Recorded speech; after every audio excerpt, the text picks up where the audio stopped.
Whether you know Dexter through the novels or the TV shows, you're about to see the unvarnished rundown of every major change, divergence, and surprise between them, and every twist has receipts.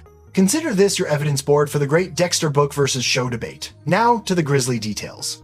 Dexter's personality. When it comes to Dexter's core personality, the gap between the books and the show could swallow a corpse whole. TV Dexter describes himself as an emotionless, broken monster hiding behind a mask. But as the seasons pile up, Dexter slips, he mourns his brother, refuses to kill Deb, and even feels guilt over Harry's and Batista's tragic ends. These emotions are muted but unmistakable, like a faint pulse under the vinyl of his normal guy mask. Book Dexter, on the other hand, isn't just pretending. He's a textbook psychopath. Manipulation is his native tongue. Emotional turmoil is alien territory. For Book Dexter, life stresses are a choose-your-own-adventure and boredom. And even when his sister is kidnapped by a serial killer, his response is to weigh which option sounds most fun. Saving her barely emerges as the winning ticket, less from concern than curiosity. Family bonds? He's fond of Deborah in the way you're fond of not throwing out your favorite chair. If pressed, he's disturbingly willing to do the unthinkable. Book Dexter enjoys the game.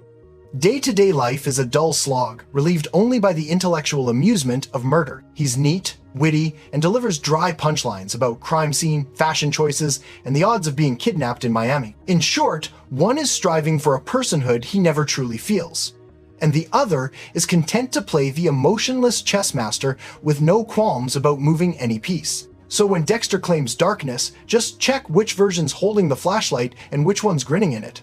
The role of ritual. Ritual defines the chasm between Book Dexter and TV Dexter, and not just because both love a good bloodslide. TV Dexter's process is meticulous, but his ritual is all about forensics and getting away with it.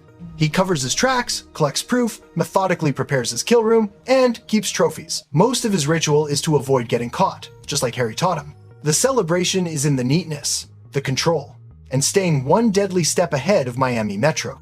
For Show Dexter, ritual is a survival strategy, with a sprinkling of therapy mixed in, venting his darker urges safely, sometimes even talking through his feelings with victims who, naturally, stay pretty quiet about it. Book Dexter, however, treats ritual not as a means to an end, but the end itself. The ritual takes on a quasi-religious aura. Harry's code is sacrosanct, a set of sacred rules executed with the devotion of a monk. Everything from stalking to disposal is compulsory, as if each scripted maneuver is a necessary offering to the Dark Passenger. Spontaneous killing brings him zero satisfaction. The Dark Passenger demands the full ceremony. Breaking ritual leaves Book Dexter cold, irritable, and empty, no matter the victim's fate. Because I walk the path of the righteous. I've known people who believed in God. While Show Dexter's method is all practicality and paranoia, Book Dexter's ritual is about power and worship, a ceremony for the demon riding along for the kill. Skip a single step, and his passenger stays hungry. No ritual equals no fun. For the book version, getting caught isn't even the main fear. It's failing the ancient internal ritual that gnaws at him. So whether Dexter's wrapping a crime scene in plastic or reciting his mental prayer to the code, which Dexter you get depends on what ritual really means. Legal survival. Or something much darker and far less negotiable. Deborah Morgan. Deborah Morgan's relationship with Dexter starts off similar in both versions, but quickly forks like a Miami back alley, especially when it comes to how close she gets to the real monster under her brother's skin. In the TV series, Deborah is completely oblivious to Dexter's secret until season 7. She trusts Dexter implicitly, rarely questions his odd behavior, and even ends up dating his biological brother before either of them knew about Brian. For most of the show, her detective instincts are sharp, but they always miss the one thing staring her right in the face.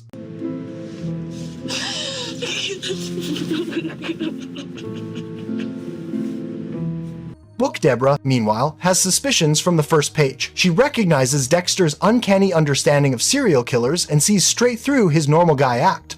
She pushes him with blunt questions, probes his motives, and, by the end of the first book, discovers Dexter's true nature as a killer, mostly due to being kidnapped by Brian Moser. Instead of an emotional breakdown like TV Deborah or driving Dexter away, she takes the news in stride, accepting her brother's darkness without much drama and even using it at times. The emotional closeness also differs. TV Deborah is warm, vulnerable, desperate for her brother's approval, and haunted by jealousy over her perception of Harry's favoritism.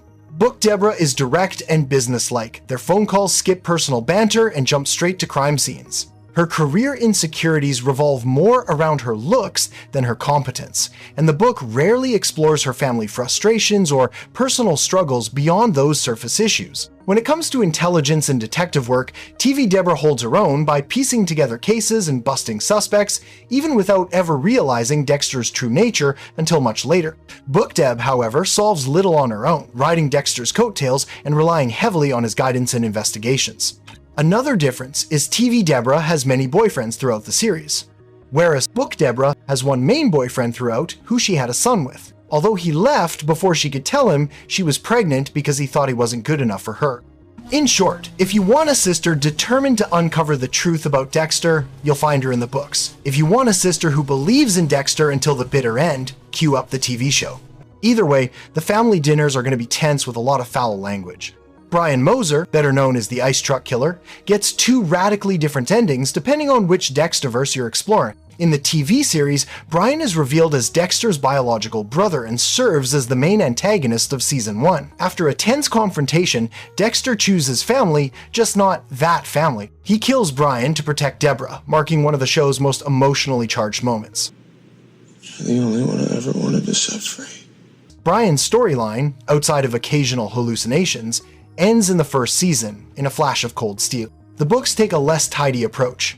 Brian kidnaps Deborah but survives the final showdown, but Dexter doesn't kill Brian. Instead, his brother simply vanishes after the encounter, a loose thread that keeps coming back to tie up future plots. Brian surfaces repeatedly across multiple books, dropping murder messages that are practically psychic texts to Dexter, each kill acting as one half of a dark, familial conversation. Their bond is far less emotional. Brian seeks out Dexter not for revenge or drama, but out of curiosity, the ultimate sibling check-in to see if Dexter turned out as cold as he did himself.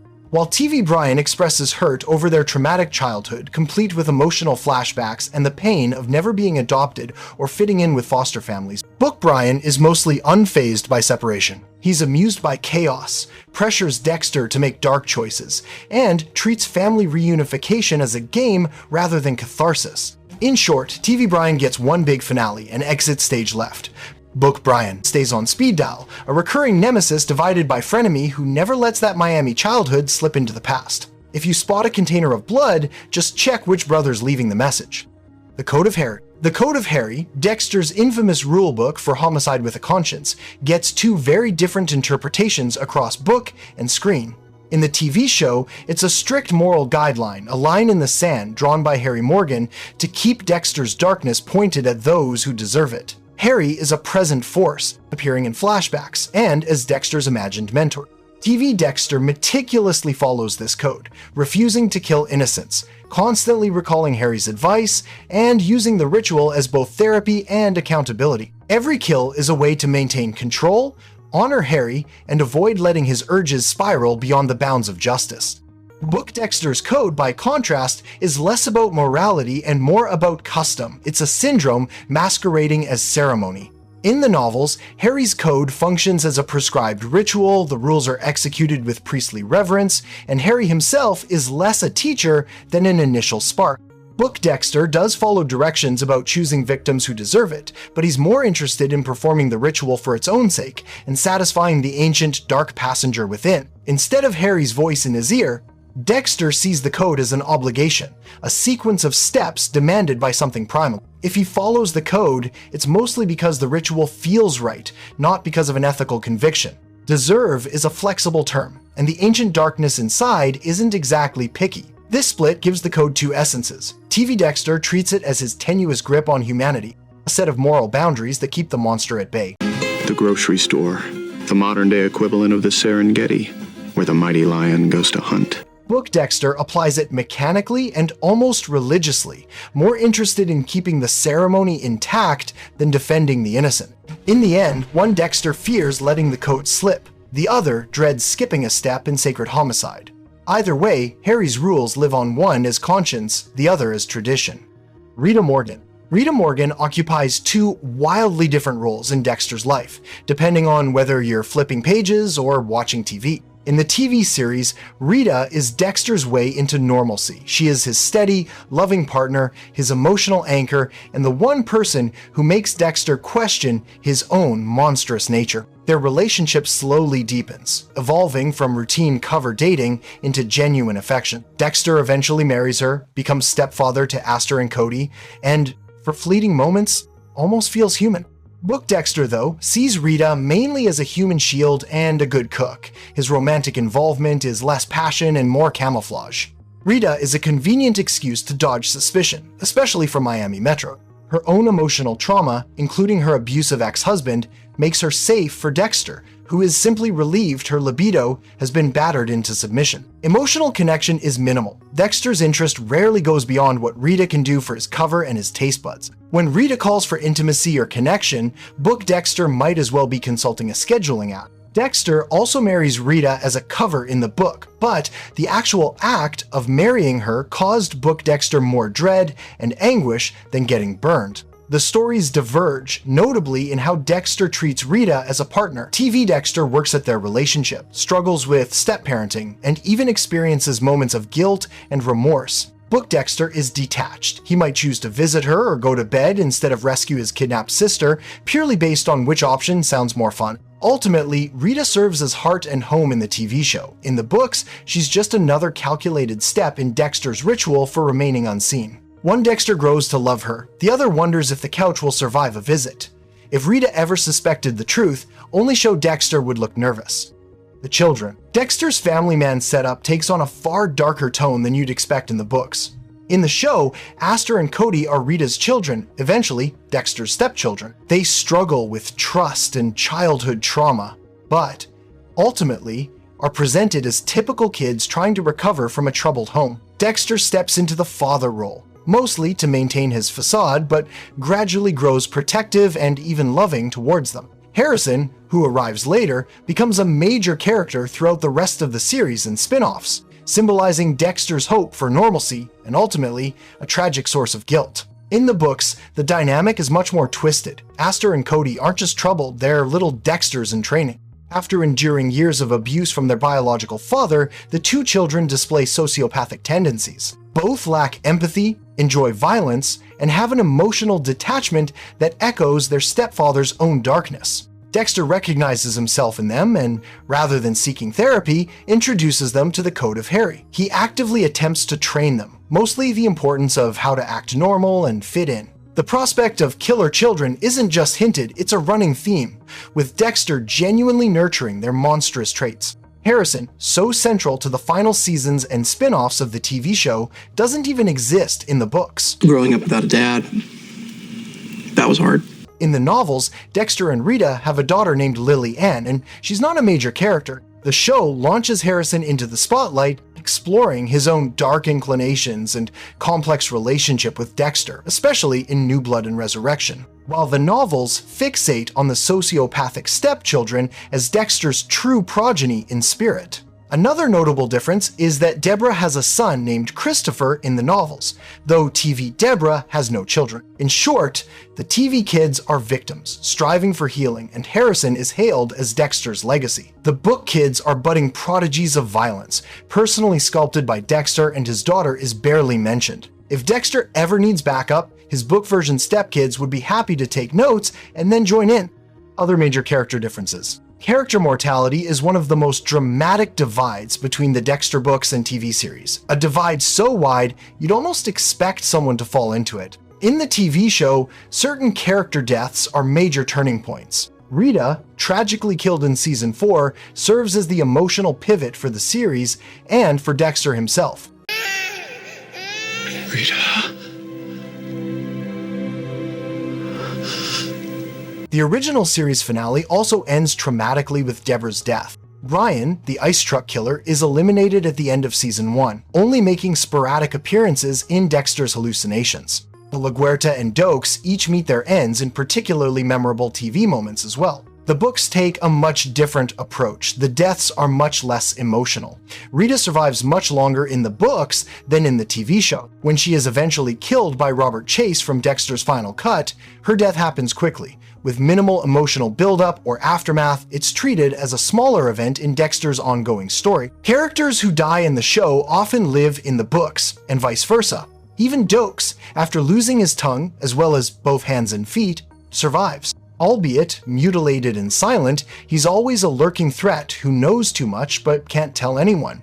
And Brian is less of a memory than a recurring force, popping up across Dexter's literary exploits. LaGuerta is killed by Brian Moser while trying to save Deborah in the first novel, Darkly Dreaming Dexter. And Deborah lives and ends up with all the children. If there's a body count leaderboard, the show racks up more emotional casualties and wins hands down with total murder count.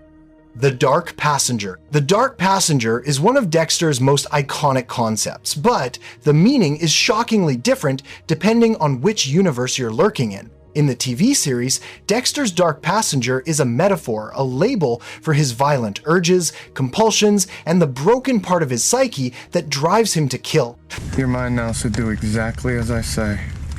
When Dexter references his dark passenger, he's explaining, often to himself or the audience, why he cannot fully escape his murderous side. It's depicted as an inner struggle, a psychological shadow that he controls with ritual and the Code of Harry, never shown as a literal entity. In the books, the Dark Passenger takes a much more literal, supernatural form. It's not just an urge, it's described as an actual ancient demon living inside Dexter, an external entity that guides, possesses, and sometimes abandons him. Book Dexter talks to the Dark Passenger as if it's a separate being, and he even experiences changes in personality, speech, and control whenever the passenger is present. At one point, the demon leaves him, robbing him of his killer instinct and plunging him into depression and confusion until it returns. This plot twist reframes Dexter's relationship with violence from a psychological struggle to a story of supernatural possession. While TV Dexter is always fighting himself, Book Dexter must deal with the whims of a literal demon that can depart and return at will. So, if you hear Dexter mention his passenger, just remember, in the show, it's all in his head. In the books, it's barely tethered to reality at all. Secondary and missing characters. The supporting cast of Dexter sees extreme differences in treatment depending on whether you're reading or watching. In the TV series, characters like LaGuerta, Lila, Miguel Prado, and Frank Lundy are fully realized, given complex storylines, and help shape Dexter's world through genuine development, intrigue, and betrayals. LaGuerta is a political powerhouse, Lila a dangerous lover, Miguel a best friend turned nemesis, and Lundy a formidable investigator. In the books, secondary characters are far less developed and often missing entirely. If you find LaGuerta troubling on TV, just wait. Her book version appears more as an inept antagonist, dismissed by nearly everyone, including Dexter, for her lack of detective skills. Her role is minor, and her eventual fate is simply to get killed off at the end of the first novel without major impact or redemption. Lila, Miguel, and Lundy don't appear in the book universe at all. Their plots and influence are exclusive to the TV adaptation. We'll find whoever did this awful thing. And their absence leaves the story tighter, but flatter. Angel Batista and Vince Masuka, iconic for their quirks on TV, are barely present or given only a handful of lines in the books. Batista isn't even a homicide detective in the books. He's a forensic technician. Dokes survives but is left physically disabled and is stripped of the memorable rivalry shown on TV. Camilla Fig is much younger in the books than her TV counterpart and has a big crush on Dexter. She's a forensic technician instead of a record supervisor, and she's murdered by one of the novel antagonists rather than succumbing to cancer.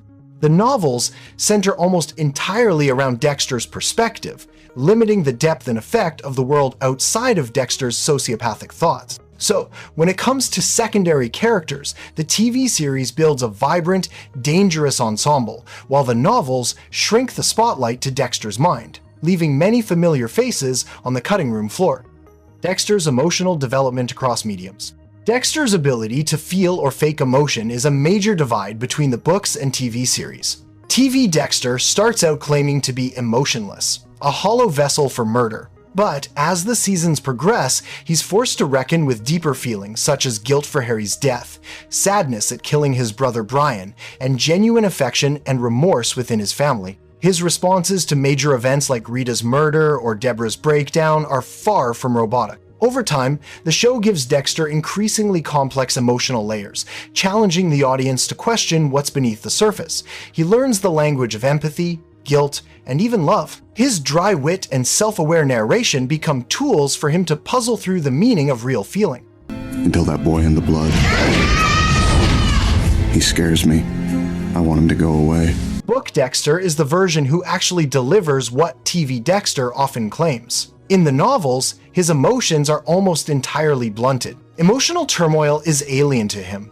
He manipulates people for amusement or self-preservation and rarely displays anything close to real concern. Stressful events like his sister's kidnapping provoke curiosity and a cold weighing of his personal options. Go back to bed? Go see Rita? Or rescue Deb? In his relationships, everything is a game or a nuisance. Connection and community, the small joys that drive most people, are utterly lost on it. If Dexter exhibits attachment in the books, it's typically for convenience or fascination and never warmth, with the exception of the book where his daughter Lillian was born. Then he was a proud father and loved her, but by the next novel in the series, those feelings were gone, and instead, he found her a nuisance. So TV Dexter is an evolving portrait of troubled humanity capable of changing and feeling, whereas Book Dexter is the unfeeling chess master. Emotions, if any, are calculated moves. If emotional development is on your Dexter wish list, tune into the series.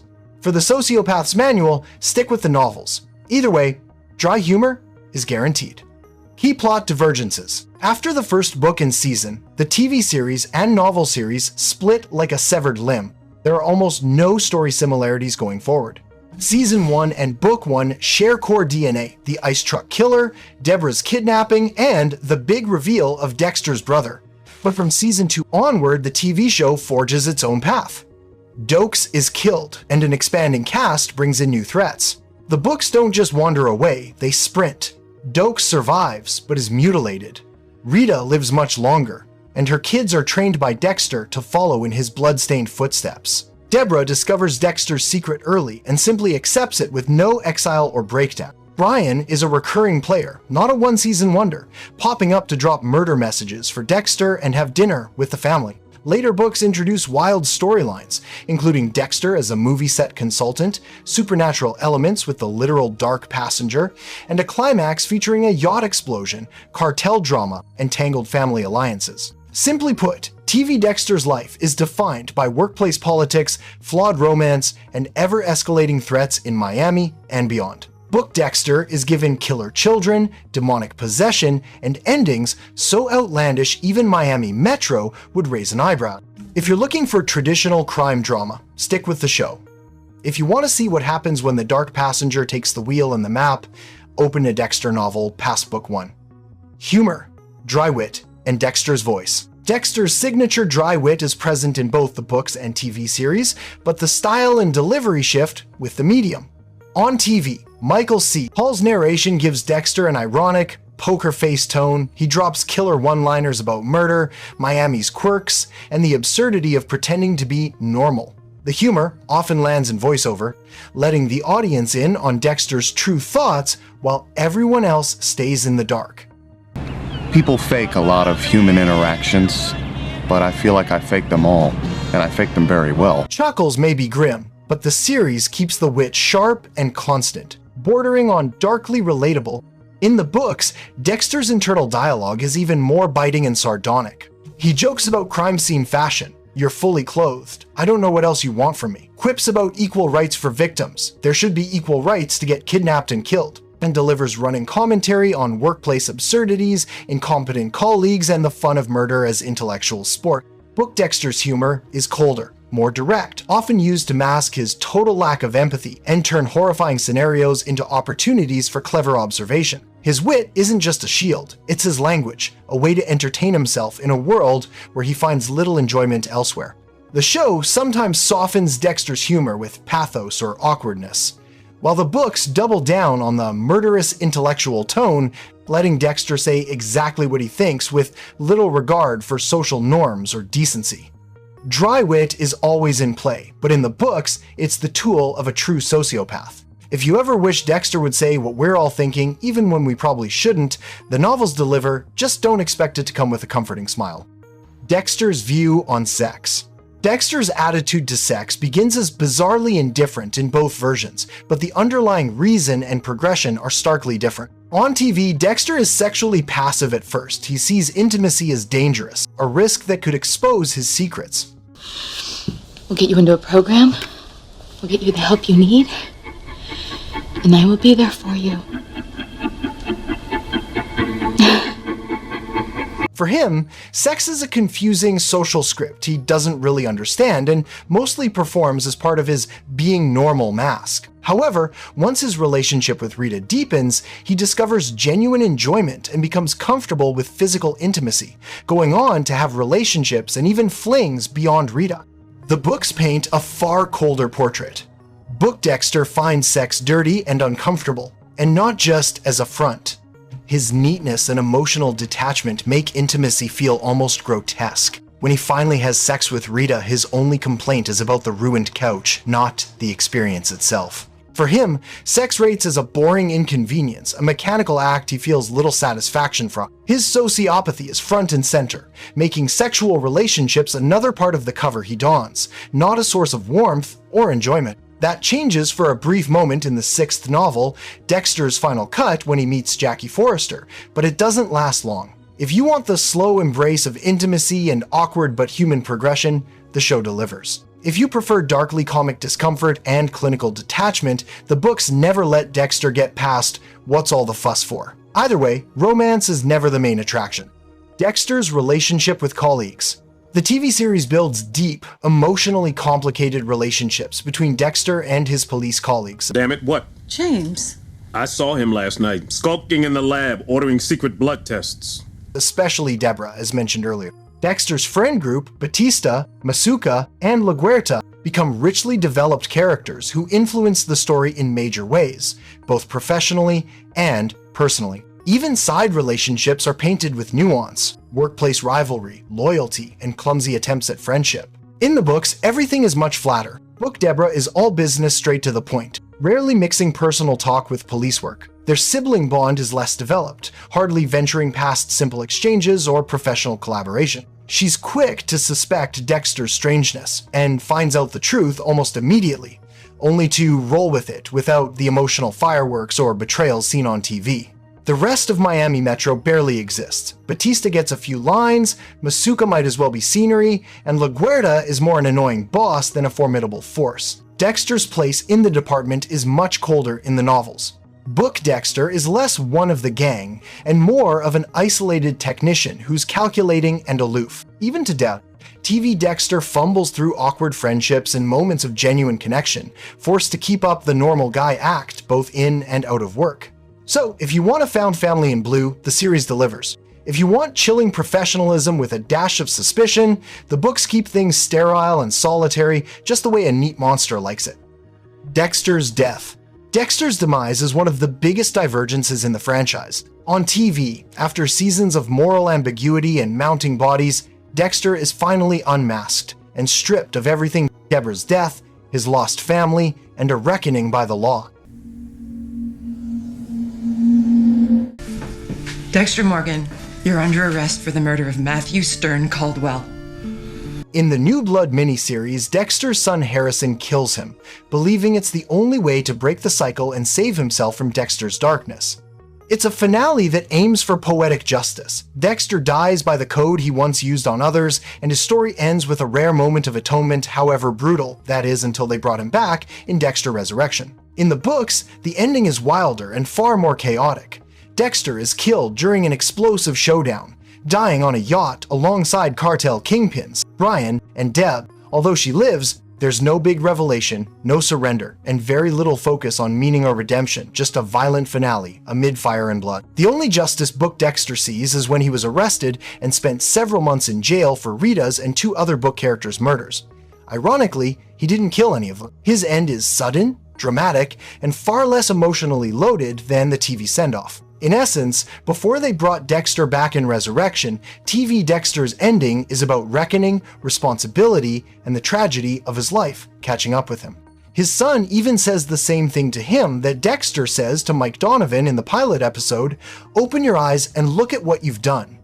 Open your eyes and look at what you've done! Book Dexter's exit is high octane, abrupt, and largely devoid of the introspection or closure that define the show's last moments. If you crave poetic justice and emotional closure, some say follow the TV path. However, most fans think that the New Blood ending was worse than the one for the original series. If you prefer a bang over a whimper, the books deliver an ending that's as unpredictable as Dexter himself.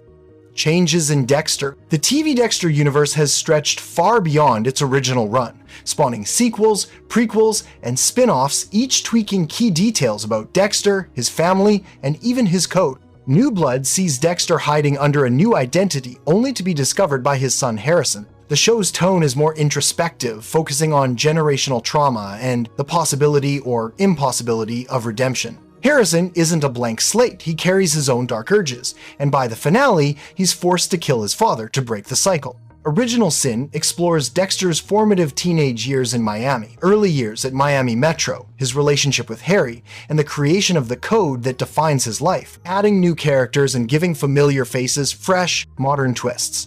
Resurrection, rewriting what was once the final, poetic end, brings Dexter back into the present day, undoing the closure many thought they saw in New Blood. The TV universe isn't just diverging from the books, it's actively rewriting its own past, offering viewers new explanations, retcons, and storylines that keep Dexter's world alive and evolving. In short, the TV franchise has revived Dexter, pushing his saga well beyond the events of both the original show and the books. With every new series or sequel, details are revised, endings become new beginnings, and what was once certain is now up for reinvention. If you're tracking Dexter's story, just remember, the only real constant is change. Dexter in pop culture. Dexter's pop culture impact is driven almost entirely by the TV series. Dr. Emmett Meridian. He must be terrible at his job. I'm gonna tell you something. The character's dry wit, iconic narration, and complex morality turned him into a magnet for memes, parodies, and ongoing references across media. Michael C. Hall's portrayal isn't just memorable, it's influential, spawning fan art, Halloween costumes, and a steady stream of internet jokes about blood slides, needles, and Miami's most unusually neat monster. Quotes like "Tonight's the night" and "Dark Passenger" have entered the cultural lexicon. By contrast, Book Dexter's profile is much lower.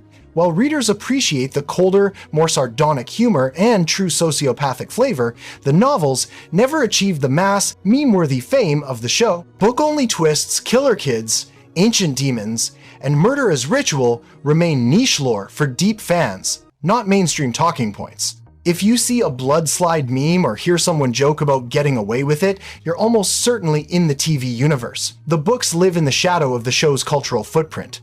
Dexter's morality. The biggest difference in morality between book and TV Dexter is empathy and what passes for a conscience. TV Dexter is more than just a killer with a code. He wrestles with guilt, questions his choices, and tries to rationalize his actions as justice. His relationship to the code and to killing is full of second-guessing, self-doubt, and genuine remorse, especially as the series progresses and his relationships deepen. Killing is often framed as both a compulsion and a burden, with constant moral tension. Resurrection even shows a Dexter that makes an effort to prevent people from getting hurt or killed. You Tommy? Yes, I am. Hey, don't take my ear car. Book Dexter is a genuine psychopath, as cold as he claims. There's no inner moral debate, no agonizing over right and wrong. He chooses to save his sister during her kidnapping, not out of love or ethical duty, but because it's the most fun option. The code is ritual, not morality, a tradition to be executed, not a line never to cross. Book Dexter is happy to manipulate, amuse himself, and view both murder and social relationships as diversions from boredom. When morality comes up, it is only as a rule, never as a feeling. Now that you know all the wild differences between Dexter's book and TV lives, it's time to look at another side of his story, the lovers who dared to get close. Watch the next video to see what really happens when romance collides with a monster's code.